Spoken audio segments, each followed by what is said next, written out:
Hi guys and girls, Breakthrough Health and Life Coach Glenn Hattem here. I'm here with my coach Tom Terwilleger, and we just finished, I finished a brutal workout. He was running his mouth the whole time at me. It was. A lot of breath again, as usual. Probably should shoot these about 10 minutes later. But I just want to share with you today was an exceptional day. The workout today for me felt like I just crossed another barrier. I think it just representative of what's been going on in my life with a lot of transformation and a lot of things coming to fruition.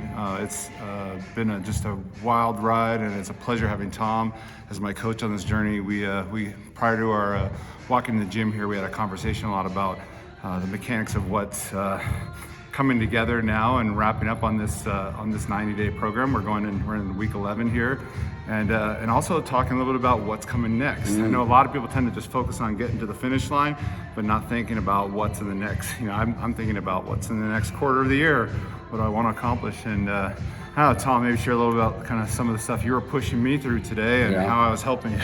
Well, what's interesting is last time I think we talked about creating or embodying personas and sort of avatars in terms of who we need to be, who we want to become, and sort of like bringing that into our lives, modeling it in many respects. And today I saw that show up. So last week we talked about modeling something a little bit more on the masculine side, on the warrior energy. We don't always want to be in warrior. Warrior is exhausting if that's how we live our lives. It's also combative. On the road, in supermarkets, you don't want to be warrior all the time. But when you're in the gym and when you're trying to manifest something that is a physical transformation, being in that warrior mode, that warrior mindset is critical in many respects. Now, it has to be tempered with something more of a wizard. It's just like, hey, there are times to pull back. We don't want to hurt ourselves. We don't want to overdo it in the gym. But today was sort of like it really became visible for me in your transformation. It's such powerful magic to me, having that reflected back to me, because sometimes we're not always staring in the mirror at ourselves or able to see these little subtle changes, but having it recognized by my coach is very reaffirming, and also it almost put things up a few more notches today. I kind of got out of control a little bit today. Well, that's right. It was like, I think there was one point where we said, okay, we got to get 15 reps with a pretty significant weight on a given exercise. And I'm like, okay, 15, 16, 17, and he just kept going. He's like, what was I supposed to stop at? I'm like, 15. But it's just like, so sometimes you got to temper. That's the wizard. The wizard's got to come in and say, okay, that's enough.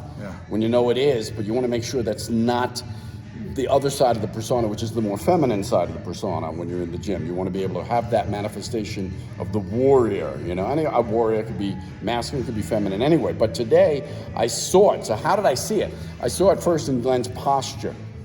That was one of the first places I saw it today. It was like, wow, there was a change in the posture.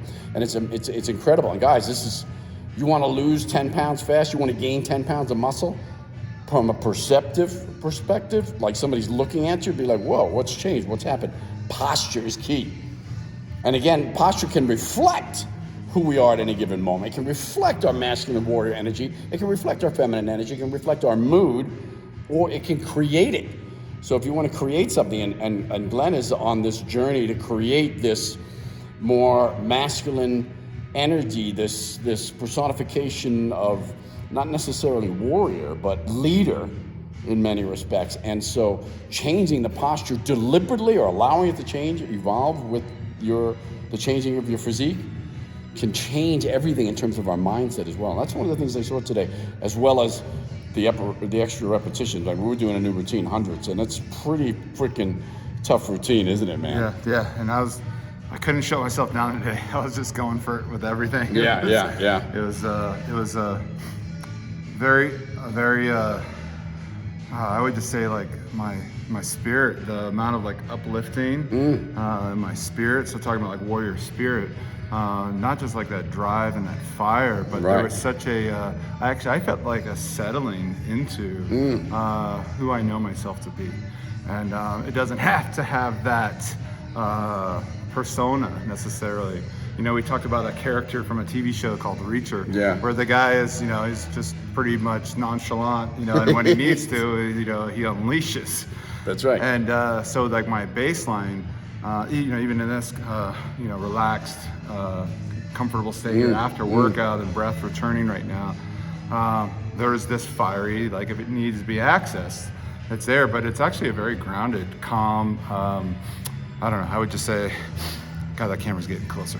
My arm's getting tired, man. I got a feeling they're tired. I'm not holding this thing out Tired of because my looking at arms me. aren't working right now. So I'll show you the gun I'm holding show. it up. I'm holding it up. It's like, my arms. I trained today this morning as well, and it gets tired. But you're right. I think to your point is the warrior doesn't necessarily have to be. Think about the greatest warriors. The greatest warrior, Sun Tzu, for example, who wrote The Art of War.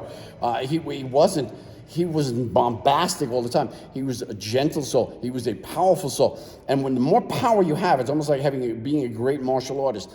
The more power you have physically, the less you have to exert it, the less you have to display it, you might say. And the more we can be in those other energies, the more feminine, the more relaxed, the more peaceful, sort of wizard-like energies. And so I love that you kind of settled into that power today. I mean, a lot of that, when you're doing 100 reps, a lot of that is like you're exhausted, and then you got to ground, and the breath is not fully returning, but you're coming from this grounded, calm space, and then it's bombastic time, to get that momentum, that explosive power going. And I find that that's a big part of being in business for myself. I need to operate it from a very grounded place, and then I got to turn it on when it's needed, full force, full throttle, or the right amount, actually. The right amount for each given situation is requiring a different thing. So it's just like if you were a speaker, speaking to a small group of 10 versus you're at a U2 concert, you're speaking to a larger audience, there's a different voice, there's a different energy. And so being in touch with yourself and knowing what's appropriate to bring to each occasion. Absolutely. So that's what I love about the gym. It gives you each different type of activity that we were varying through required a different type of pace, rhythm, energy, and commitment. So yeah, I think that's critical. I mean, there were certainly times, just like, okay, I'm in control, I'm focused, especially when you're doing 100. 100 in itself, just doing one set of 100 repetitions on any given exercise is an opportunity to explore those different personas in yourself as well. Because you start out more like wizard, you start out more like, hey, I'm controlled, my breathing, and you got to pace yourself, right? And in business, it's a lot like in life, it's a lot like that. We got to pace ourselves at times. But then when that thing comes, when it's just like, hey, I'm challenged, it's like 50 repetitions. I got to get to that next 5. I got to get that next 10. It's just like, and I can see you turn on the explosive, show up at that moment, and it changes, the energy changes a little bit.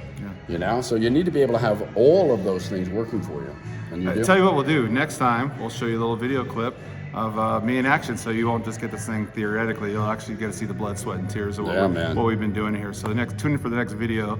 We'll end it here today. I just want to say thank you. Always a pleasure. Tom. Always a pleasure. And thanks for listening in. Hopefully this was fun. Thanks, guys. See you guys. See you soon. Enjoy the next one. You'll actually get to see me getting a beat down. Okay, bye.